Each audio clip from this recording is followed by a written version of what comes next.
Hello and welcome to Adulting, effectively preparing individual with ADS. My name is Donovan McKenzie, and I am a coordinator of operation for the Brooklyn Residential Program here at ADAPT. And my name is Karen Liebman, and I'm also a coordinator of operations for ADAPT. And I apologize because I don't think anyone can see me at the moment. We have a couple of housekeeping rules to go over. Please put any question for the presenter in the Q&A section on the bottom of your screen. To ask questions, simply click the Q&A icon towards the bottom of your screen, type your question and hit send. The chat will be only used for post information pertaining to ADAPT Community Network and this webinar. Information about access to translation will be available in the chat.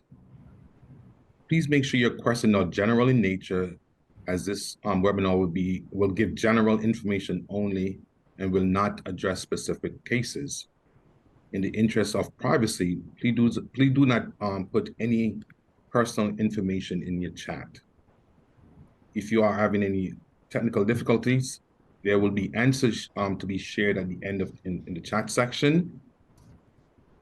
This session is being recorded and you can watch it online at www.adaptcommunitynetwork.org. And always be sure to follow us on social media, Adapt We Change. So it is my pleasure to welcome you to today's session featuring Dr. Mary McDonald. Dr. McDonald is a highly regarded professor in the special education program at Hofstra University, where she directs the online masters in applied behavior analysis and the advanced certificate programs, which includes the advanced certificate in ABA and the advanced certificate in severe and multiple disabilities. Dr. McDonald has over 30 years of experience directing programs for students with autism, from early intervention through adulthood, and serves as the Associate Executive Director of Long Island Programs for Eden 2. She completed her PhD in Learning Theory at the CUNY Graduate Center and is a board-certified behavior analyst, doctoral level, and is licensed in New York and Connecticut. Dr. McDonald is an author and researcher who has published a book on including students with ASD, including chapters on technology and evidence-based interventions. Please join me in welcoming Dr. McDonald. Thank you so much. I appreciate the introduction.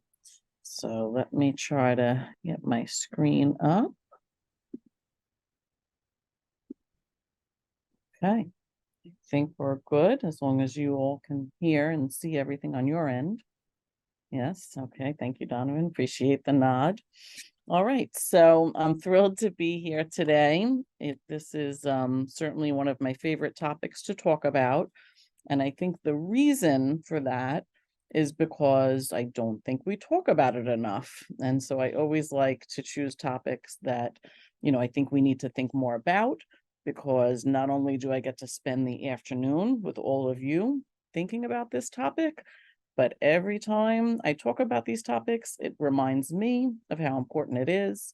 And it really just helps to sort of renew my own energy in this area and sort of brings me back to my to-do list of all the things that I need to work on to help to support the individuals who I work with as well.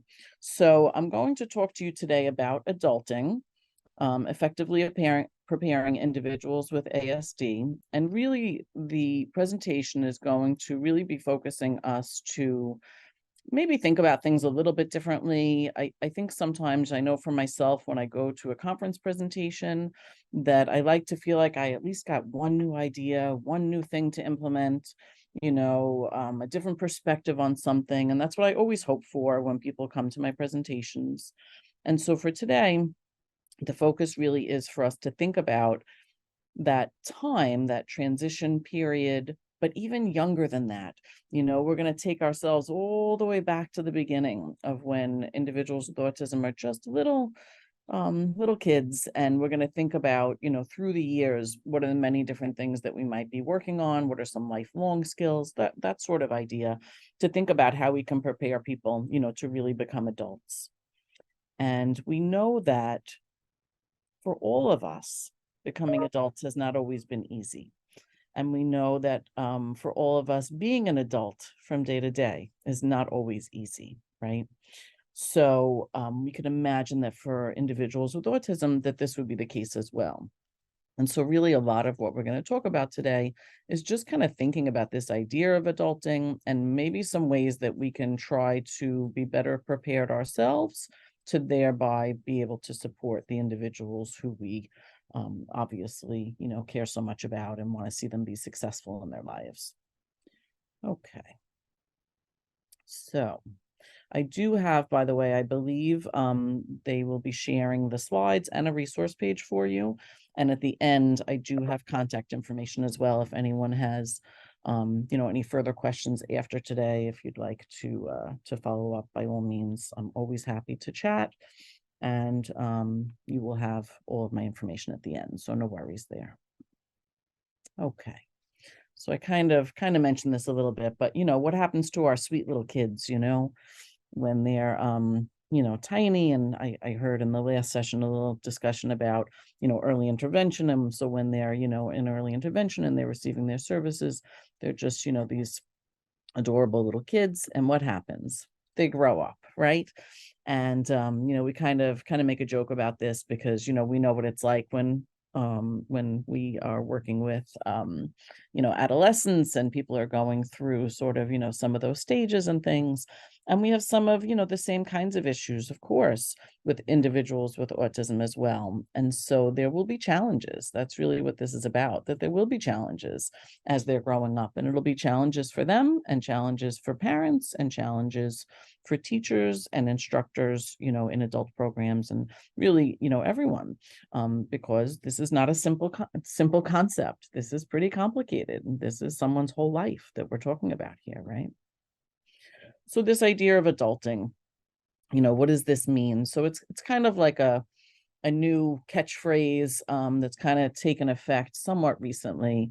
And we used to just talk about transition, or we would talk about someone being an adult, but this is now a verb.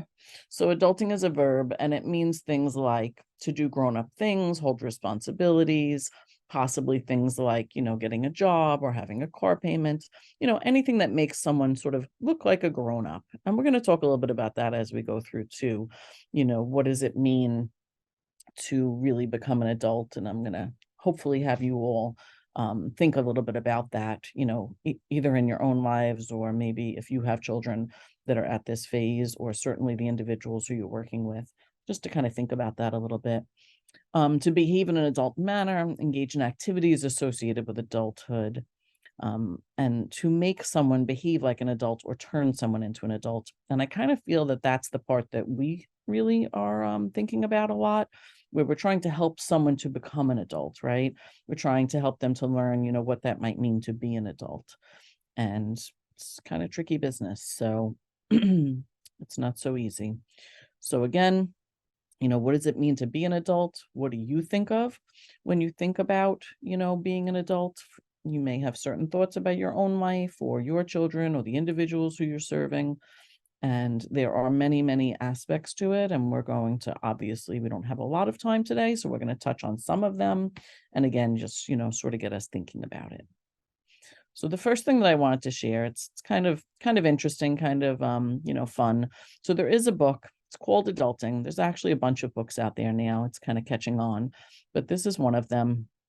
And it talks about how to become a grown-up in 468 easy-ish steps.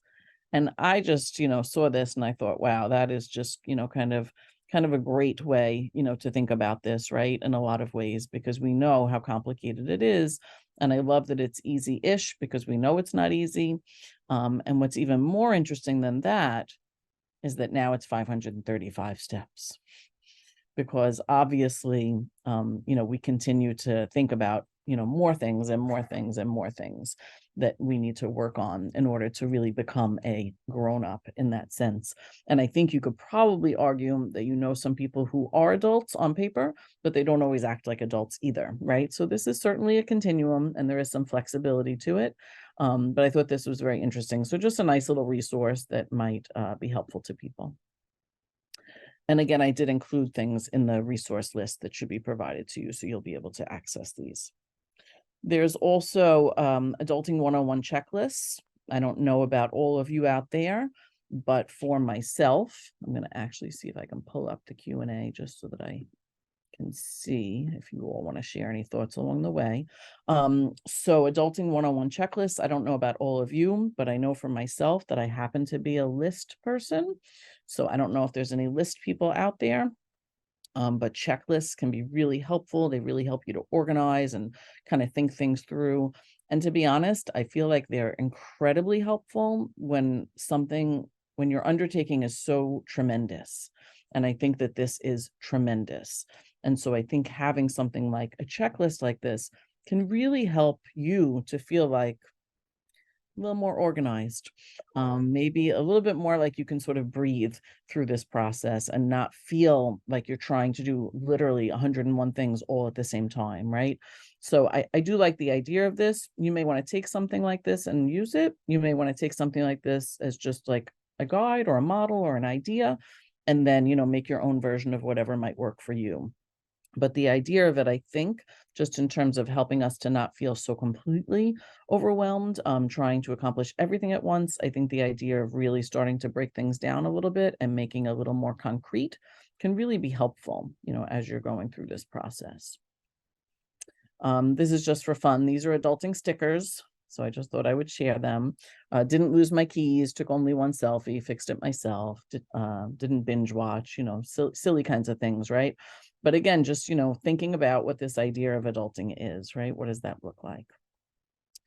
And now thinking a little bit about the individuals who we're serving, the need is real. And one of the reasons why I think this topic is important is because, the incidence of autism, continues to increase.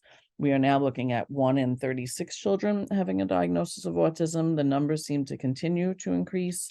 Since I first began in the field, I believe the number was 1 in like 2,500, and the numbers have just, catapulted, over the years. We expect over the next 10 years or so for 500,000 children with autism to become adults. And so obviously the number of adults, continues to increase. And we know that the numbers do vary greatly depending on the research that you're looking at and depending on the parameters. We'll talk a little bit more about that, but 80 to 90% of adults with autism are either unemployed or underemployed. So I'm not saying that that's the only thing that there is about being an adult. I think there's plenty of other things to think about, but it is one important piece that many people do value and enjoy. And so, we want to be able to plan for that as best as we can. And we want our individuals who we're supporting to just have the opportunity to be able to have the choice. And we'll talk obviously more about lots of that. So this is just one of the research articles I just wanted to point out, and I wanted to show you this particular study looked at full-time employment, and they looked at 21 to 25-year-olds, and they compared this across different disabilities. And you can see that individuals with autism had the lowest percentage of employment. So the reason why this is important, of course, is because, obviously we want to be able to help and again, provide those opportunities. But one thing to take note of is that this study focused on full-time employment and with a particular age range. So if you look at different research out there, you will see sometimes they look at part-time employment. Sometimes they look at different age ranges. Sometimes they look to see if someone was able to retain employment over a period of time. So many of the studies will vary very much based on the parameters that they've set. And so therefore the percentages can be a little bit maybe confusing or misleading or vary very much. And so you just kind of would want to be aware of that if you're taking a look at the research. In terms of some of the important skill areas that, we might be focusing on, and I'm going to sort of repeat these at different times throughout because there's just so many things to think about, but certainly communication in whatever form that may be for the individual, any sort of self-help skills, helping them to become independently living. So you might think of that as activities of daily living. People use different terms for all of these things, but, being able to do as much for yourself as possible. Obviously, as you're moving into adulthood, that's important, right? Social skills, always going to be important, probably in all settings.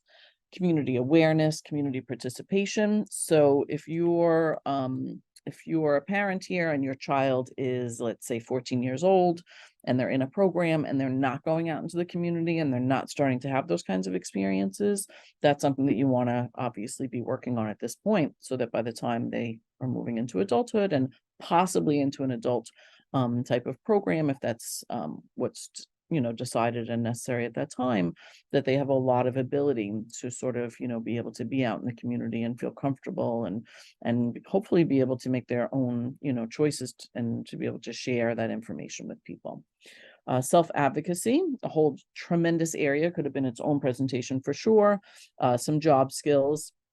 Leisure skills, kind of one of the areas that I think is least discussed, but really quite important if you think about it, because when we're not working or volunteering or doing something of that nature, we need to fill our time with some leisure skills, and so that's always going to be crucially important as well. And independence and interdependence, which we'll talk about. So what does it mean to be independent? Do you consider yourself independent? Why do you think that you are? So here's some definitions, freedom from control, influence, support, some sort of competency. And, independence is a wonderful thing to think about. And we always are striving towards independence. But I want us to also think about the sort of other side of independence. And we'll talk about interdependence as well as we go. So just in terms of some critical skills, these are some skills that people talk about in terms of well-functioning adults, right? Problem-solving skills, critical thinking, emotional intelligence, resourcefulness, creative processing, executive functioning, and leadership and perspective. And as I read this list, you may be thinking about some individuals with autism, and you may think, wow, these are some really, really challenging kinds of skills, for some of the individuals who I'm supporting. And that is probably true. And that is one of the reasons why I said this is such a complicated process, right? This is not something that is done so easily.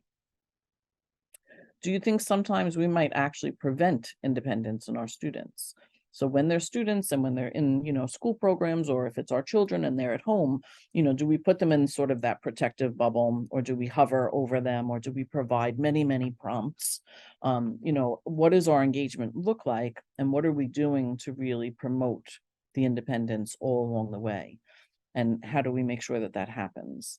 And I would say that if there are parents here, that you really are the ones that sort of make that happen usually, because very often the professionals will change over the years, right? From class to class, year to year, grade to grade. And so it's you that sort of kind of drives that and makes that happen more so. So how can we promote some independence? Definitely if an individual is receiving some one-to-one support in their program during the school years, we want to find ways to really start to fade that back. Sometimes people get nervous about that because they think, it's always so important to have that one-to-one support. And I understand that, but I also think that you're in school for a certain amount of time and then you live the whole rest of your life. And I think that, being more independent is actually very important as well. And so we want to balance that. It can be done slowly over time for certain periods of the day, that sort of thing. Obviously, it should be done based on the person's ability. So if they're able to do certain things more independently, then that's when the support is faded. And when they need more support, then you step back in, right? Having staff stand, not sit, when they're working, let's say in a classroom setting with individuals. Once people sit down at like a group table, they tend to not get back up and then they don't fade. So standing is actually a better option. Increasing time on task, working on transitions. And I mentioned some of these already, and we certainly will talk about vocational and choice. So back to my interdependence idea. So maybe this will be a new thought for some people, just to kind of think about it a little bit differently. So we're always about independence. We talk about it so much. I mean, the term comes up just, kind of nonstop, especially when we move into adulthood. But the truth is that really not many of us are really independent all day long. We're very interdependent. We rely on other people all day long for different things, if you think about it, right? And so that's kind of what my discussion is here today in that area is, really consider more interdependence and how we can help individuals to actually rely on others for different things and to know who to go to for what and what resources might be available to them. Interdependence when it comes to some vocational skills, asking for help with a task or clarification or feedback, accepting criticism, all of these kinds of things have to do with another person. And another person means that they're not being fully independent in the purest sense, right? This is a research study that I conducted. Actually, my doctoral student conducted, and I supported her during. And this is the effects of visual cues, prompting, and feedback within activity schedules on increasing cooperation between pairs of children with ASD. And so basically what this study did was it looked at some sort of basic chores and things that someone might work on, and then gave them schedules to help them to be able to complete those activities. And then on the actual schedules, added in little visuals where people could ask for help. And the idea was that one individual could stop what they were doing, go help the other, and then go back to their task and continue along. And why would this be important? It's important because they're able to do their activity independently. They're also able to ask someone for help when they need it, and they're able to be the helper, but also continue to go back to their activity. So it's a nice demonstration of independence and interdependence and how important this could be, because we do this in the work site all day, all of us, right? This is just for fun. I can't be independent without your help. So we do need other people. There's no question. Sometimes it's difficult for our students to know, when to ask for help or what to do when they should be doing something more alone. And so in this case, we can provide them with some sort of visual that helps them. And that's what this is. It says work alone in the red. It says I need help in the green. And then there's little chips on the left side, and it's a things to do list. And you can actually start to list things out and sort of label them red or green to help your students to see like which ones they could do more independently or when they might want to ask for help. And then hopefully they can make their own lists in the future and start to code them as well. So moving towards adulthood. We're moving from these school age programs into adult services. Things are very different. It really is a whole new world. In school age programs, the teaching staff are just different. They're at a different level. They have different requirements. They're often master's level teachers. The ratios of teaching may be very high. It's very instruction based. And when we move into adult services, very often it is more of a high school degree required for the staff that are working directly. The staffing patterns are not as high, and things are much more experience and community based, right? So we really need to prepare for all of that, because that is a pretty huge shift if you think about it. And if we don't start preparing while they're in school, then if they sort of just get transitioned over into some sort of adult setting, and that's what it's like, that's going to be really challenging. Now, some individuals may not need a program like a day habilitation program. They may do something, something like go to college, or they may get an independent job. They may do some combination of all of these different things, right? So there's all different possibilities. But what are some goals of adult services? Again, trying to create independence, maybe give them some opportunities with volunteering in the community, being out in the community more, and then working on all those skills that we've been talking about.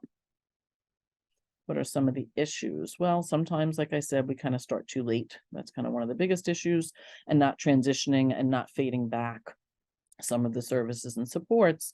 And then we say it's like a cliff. It's like, the students kind of fall off the cliff because they're just not really prepared.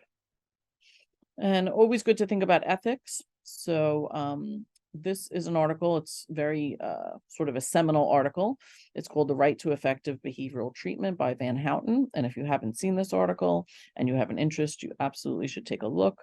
And it really talks about really all of the rights of the individuals who we're providing services to. And it's just a nice summary that kind of reminds us of what we need to do in order to provide support to the individuals who we're serving.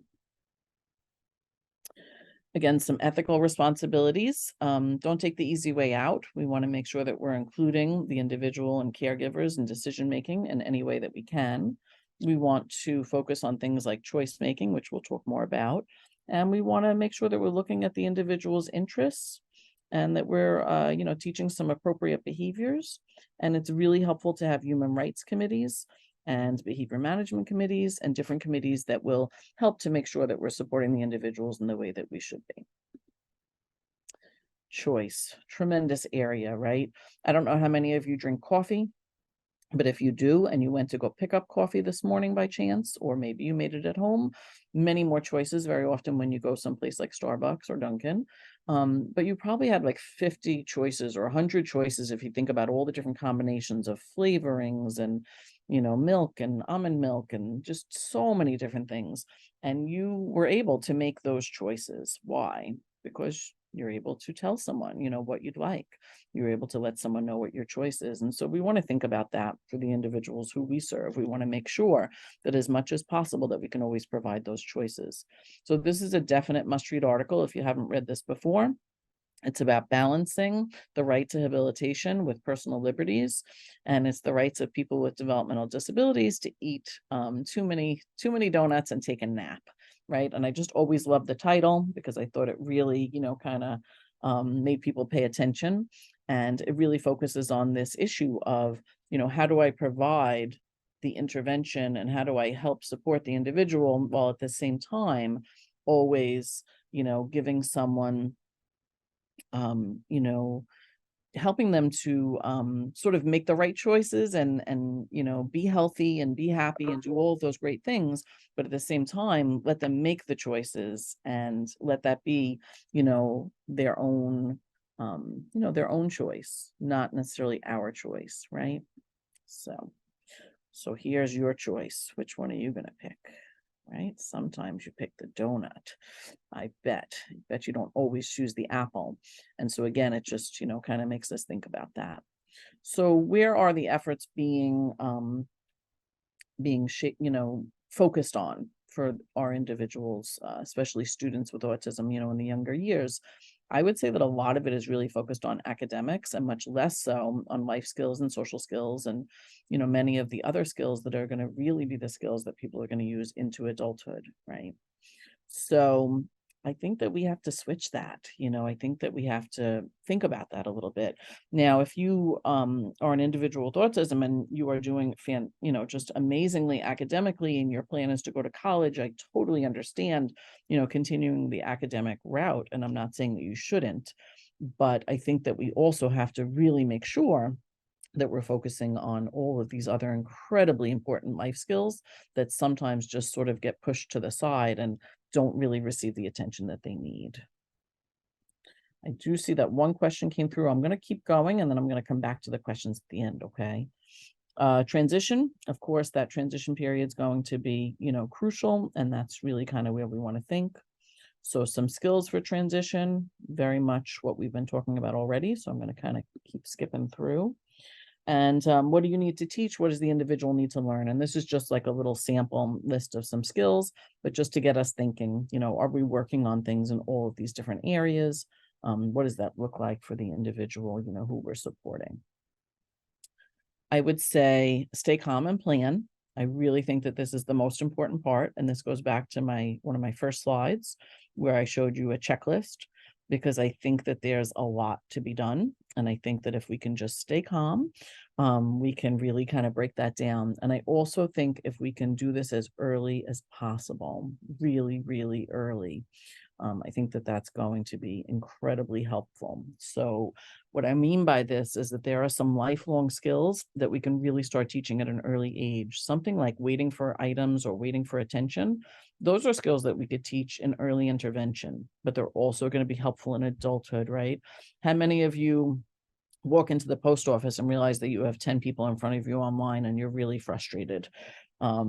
So these are skills that are lifelong skills that I'm just recommending that if you're working with individuals who are younger, that you might want to consider really, looking at this and thinking about how you can incorporate these kinds of goals as early as possible so that, we know that for some individuals, it might take a little while for them to learn some skills. And so we want to start things early, because then we'll have those already in their repertoire. So when they get a little bit older, we can work on other skills that they need to work on. I don't want to have an 18-year-old individual with autism who I now need to teach to wait for things, right? Or to now teach them leisure skills, because those are things that I could have been teaching all these years. Does that make sense? I hope. Okay. This is just to show you, this is that same article that I mentioned before on the right, but on the left, this is an article that works on joint activity schedules, and this is with preschoolers with autism. And the reason why I show you this is because if a child was already in preschool working on schedules, they're going to be so much more likely in adolescence to be able to follow these kinds of schedules, right? The initial schedules are picture schedules, and it has to do with play more so. This later study that I shared with you earlier has to do with more of the cooperation, and it's a written schedule. It's more advanced. But if I never did the first one, I probably am going to have a harder time doing the second one. So it's just to show you that there are things that we can work on at a younger age and then carry on through as the individuals that we're supporting get older, right? So I'm definitely going to say this just one more time, that we want to really teach the skills as much as possible, as early on, excuse me, as possible. These are some sample IEP goals. So again, we could have 100 or 200 or 500 listed here. This is just a sample to give ideas of some different goals that somebody might be working on during a transition time, right? But these are not some of the goals that we talked about that could be lifelong so much. These are skills that maybe you might be working on at an older age because you've already gained all those other skills, which would be wonderful. I don't know if you've seen this before, but this is a case for teaching functional skills. So sometimes we get caught up in certain materials and goals and things with children at a younger age, and then they kind of continue to work on those, and we don't transition the goals and the materials to a little bit more functional and for someone who's older. So we can put 100 pegs on a board in less than 10 minutes while in his seat with 90%, 95% accuracy. Sounds fantastic, right? But he can't put quarters in a vending machine, right? He can sort blocks by color, but he can't sort his clothes. He can tell all the letters of the alphabet, but he can't tell the men's room from the ladies' room when we go out. Again, does this mean that I'm saying to you that you should stop teaching any academic skills to all people? Absolutely not, 100% not. But what I'm saying is we need to be thinking about the functional skills as well, right? Here are some functional curriculum resources. I did put some of these into the resource page, but not all of them because there were so many. So you will have a copy of the slides. So you absolutely can just Google these and you will find them if you're interested. But these are just some actual curriculum resources that you can look at, purchase, use, or whatever might be helpful. Again, just some functional curriculum ideas instead of sort of the basic reading. It's, reading sight words, reading street signs, reading menus, that sort of thing. Just kind of trying to get us to think a little differently. Here's Jason then and now. So Jason used to add with a number line. That was a goal of his, but now he's using a calculator. I use a calculator. I use a calculator all the time. I don't think that that's necessarily a bad thing, right? So we have to, those are changes though. And sometimes, it's difficult to make those kinds of shifts when we're working on academics. Jason sorted shapes. Now he's sorting silverware. If Jason never sorted the shapes, he might have had a harder time sorting the silverware because he's learned a sorting skill, and that's a good thing.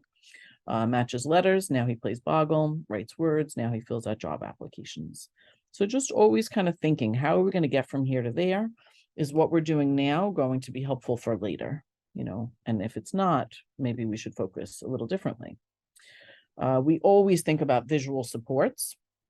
right? We know that for many, not all, but for many individuals with autism, they tend to be more visual learners. I'm a visual learner. I don't know how many people out there are visual learners, but it is very helpful for me to see something and be able to read it myself than to have someone read it to me. And so we think about all kinds of visual supports. So of course, thinking about how you can use visuals for all of the things that we've been talking about already today would be really helpful. So icons, pictures, graphics, a visual task analysis, using picture schedules, written schedules, any kind of structured work system, color coding, all of these things can be really, really helpful. So these are just a couple of little sample pictures just to show you some different visuals here. And this is a sample morning routine arrival, where the individual has certain things color coded and they're able to move through their morning routine, and it helps them to be more independent. And, many of the individuals who I support do often need some sort of schedule or task analysis or something to help them to be more independent. And sometimes people feel that you need to fade that. And sometimes we are able to fade that. And sometimes we're not necessarily able to fade. And I kind of think that that's okay, because I think we all need certain supports at times. I don't think we'd be able to get through about 5 minutes without our phones. And on our phones, we often have our schedules, and I would imagine, probably rely on those greatly. I know I do. I certainly wouldn't be here today if not for the notice on my calendar. So I think it's okay to have certain supports in place. Here's a little brushing teeth icons, and this is some leisure choices. I had mentioned leisure earlier. So this was, we had set up a recreation room in our program, and many of the individuals with autism were having difficulty kind of just filling their leisure time, making a choice of something to do. And so we gave them little discs with their name on it. And when they would come to the room, they would have to choose and put their name somewhere. And you could see some of them had 2 spots because people could do something, more than one person could do it. And then, that sort of thing. So the idea was to really just get them to realize that they could make these choices and then engage in those activities. One of the things that we did was we had some individuals who were going to a job site, a volunteer site, and they would have a break, and they really didn't know what to do during that break, and it became really problematic for them. And so we gave them a simple little recreation leisure schedule where they could make some choices, different options on there. And then we put that in a backpack. And then in the backpack, we put the materials and items that they then could engage with. So let's say it was crossword puzzles. There was a book of crossword puzzles in there, and maybe a couple of other things. And so when they were at work and it was time for their break, they would know that that meant go get your backpack. And then they would look in the backpack and see, all the different choices, and then they could choose something to do. And that really helped. It was just such a concrete thing, and it really helped so much in that situation. So, we want to be out there. We want to be in the community, of course. We can do that in lots of different ways. And I recommend, doing this as absolutely young as possible. I worked with a family one time who had a young son. He was probably maybe about 8 years old. And he had a lot of verbal ability, and we were trying to have him be included in a general education classroom for part of his day with some supports.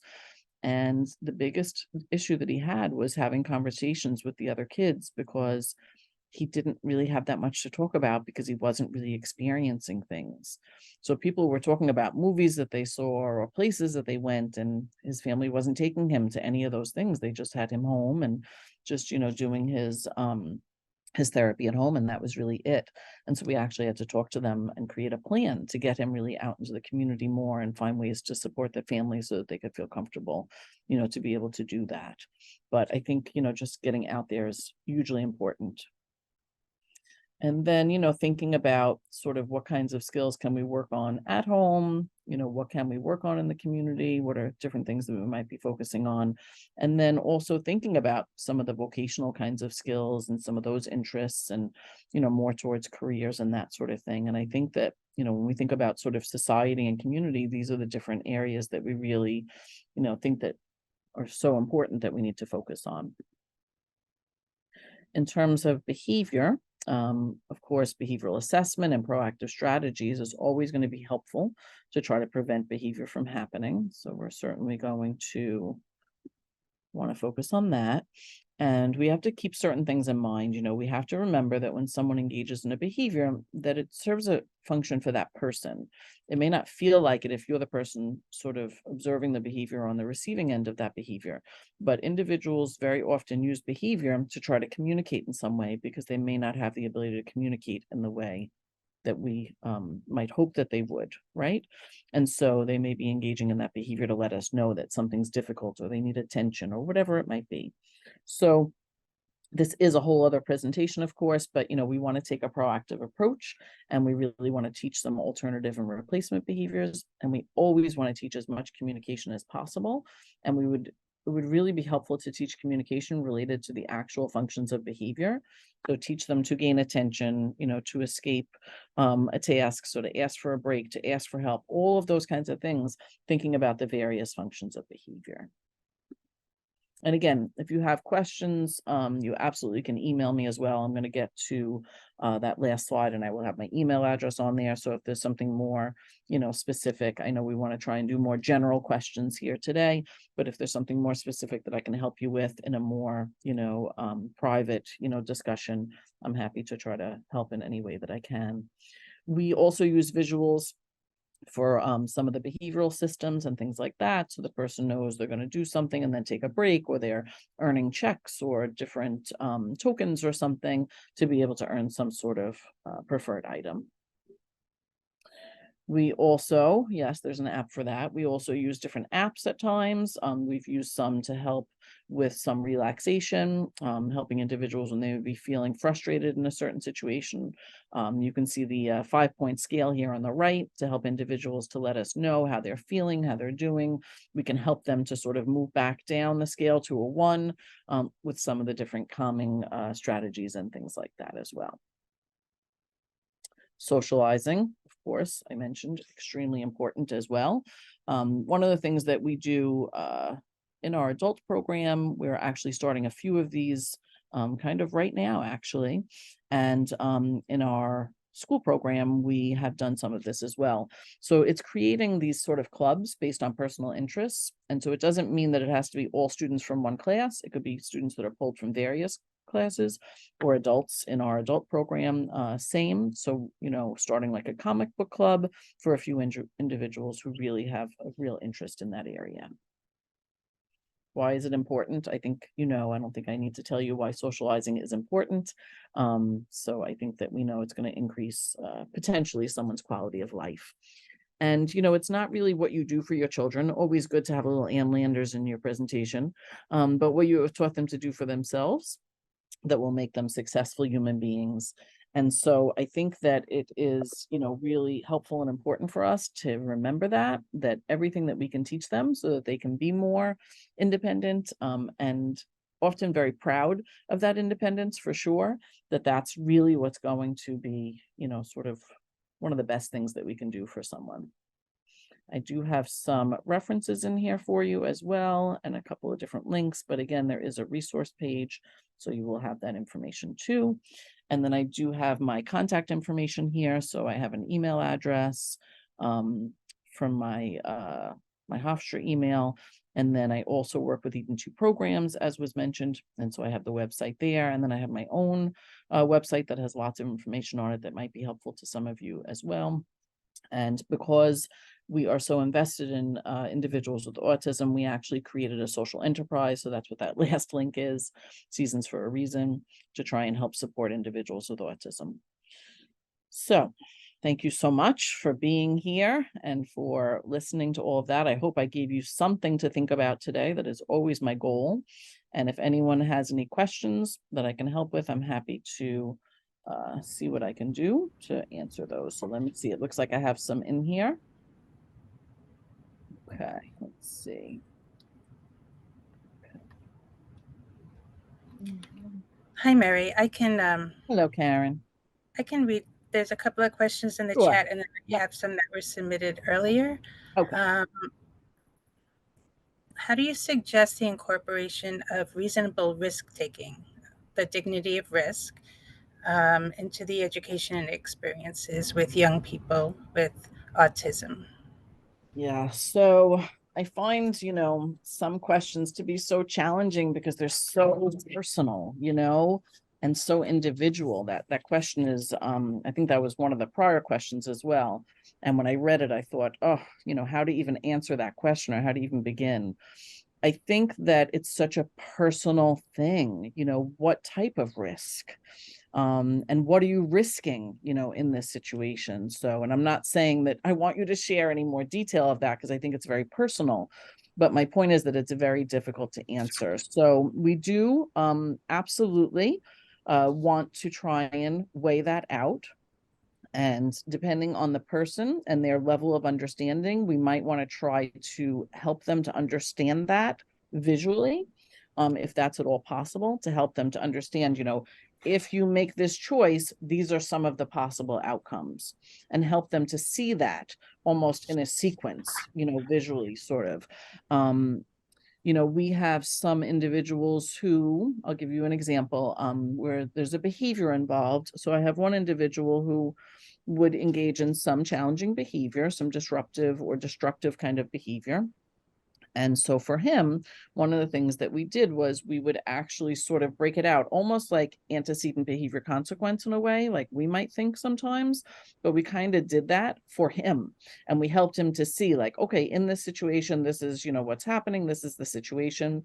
And then for the behavior, we gave him like almost different choices, almost like different behaviors that he might engage in. And then we showed him visually what the different consequences might be of those different choices that he made. And that really helped him to actually start to realize and stop and think more before he kind of made those choices, because that's part of it too, right? Some of it is that more impulsive kind of response, taking that risk or making that choice without having the time to really think it through. So I think it's a very complex question. It's a fabulous question, Peggy, but it's incredibly complex. But if you have something specific that you want to email me about, I am happy to talk more about that. But I think that my answer right now would be that it's very individual. And I think providing some way for the individual to be able to see how those risks may play out and some of the consequences that may be possible of those risks. So for example, this individual, when he would get upset, he might punch a pillow. He might also throw his Nintendo DS across the room and shatter it. So those are some examples of some things that he might do, when he got upset. And there were many more. So we could actually lay those things out for him and help him to think about, what might happen in those different scenarios. Okay, I'm going to combine a couple of questions into one. So Sure. A couple of questions were about resources for family members for learning some of the skills you talked about, life and social skills, whether or not, they're learning them in school, how can they, are there resources for families to work on at home? And then someone else asked if there are resources for parents who speak languages other than English. Sure. So in terms of resources, again, very specific depending on where you are and what you have access to, but I'll kind of just talk about it and what makes sense to me. So I think that one of the first resources that I would look at if I were the parent is I would look to the program that, my child or adult child, might be participating in. And I would be asking them for some of that information, because I think, having that carryover between home and school or home and daycare or wherever they might be receiving these services would be obviously very beneficial. And usually there are clinicians that are in that setting that would generally be very happy to share information and resources and ideas and, curriculum. And I know in our program, we do that all the time. So we'll actually copy, materials and send it home so that they can work on some things. In addition, I think parent training is also a huge resource for something like this, because you were mentioning, for the families to actually work on some of these skills at home. So I think having a parent trainer, I don't know, obviously if people have parent trainers or not, but that is something that you could certainly look to have parent training. There's different forms of parent training. There's parent training that is provided, through the school district, that may be provided, at the district in more of a classroom type format where they might cover different topics. But there's also more individualized parent training that can be added to an IEP. And if a child has a diagnosis of autism, it's actually in the regulations that children are, families are entitled to that service. So it's definitely something that you could ask for if you don't have it right now. I would say those are probably the two just most attainable resources, in terms of families being able to work on some of these skills at home. And then the next would be if you had any in-home services, to obviously have the individuals who are providing those services coordinating and collaborating with the program to be able to work on some of these skills at home as well. And then hopefully to be able to carry that over to the family members too. I will mention, just in case this is helpful, we haven't launched it yet, but we are looking to launch soon. So if you're interested, you can send me an email and I'll add you to our list. But we did receive a grant and we are going to be providing training specific to caregivers, grandparents, nannies, babysitters, any family member, really anybody and everybody that wants to learn more about how to work on some of these kinds of skills. So that should be launching soon. So if anybody's interested, it'll just be a free program that'll be open to families. Okay, we have about 4 minutes left. So there's a couple more questions. Let's see. Do you have strategies for parents to help teens with ASD who are still experiencing challenges in emotional control and anxiety post-ABA? Yeah. So that's, just a huge, huge question again. You guys have amazing questions, but very difficult ones. So I think for that, I probably, again, would be looking, because you're always looking at the services that you're receiving and the program where your child is. So I probably would be looking towards the school to see, does the child receive any sort of counseling services? Is that something that they could possibly receive? I mean, you're mentioning, the anxiety piece, and that is a huge piece for many individuals with autism. Again, working with any service providers who are already providing services. There's no, other than like support groups or social groups or something like that, there's no particular resource that I know of like for anxiety. I do have a colleague who I work with who does presentations very often on this topic. She's a clinical psychologist. So I certainly could refer you to her possibly for more resources. So if you wanted to send me an email and let me know, what you might be looking for, I can connect you there as well. And last question, are there schools with programs that focus more on these social skills and life skills rather than academics? Great question. So even within the school district programs, there are very often, but not always, depends obviously on the district and what programs they have set up, but there are very often life skills classes that will focus very much on many of the skills that I talked about here today. And again, it doesn't mean that they're not working on academics. They just might be working on them a little bit differently to try to make them sort of functional life skills into the future. So that's certainly an opportunity. And then there are also some programs that are, they're not private schools, but they are considered to be, publicly funded, but they are programs that serve individuals, let's say with autism in like a smaller setting. And so some of those kinds of schools will very often also be working on some of the more functional life skills and the social skills as well.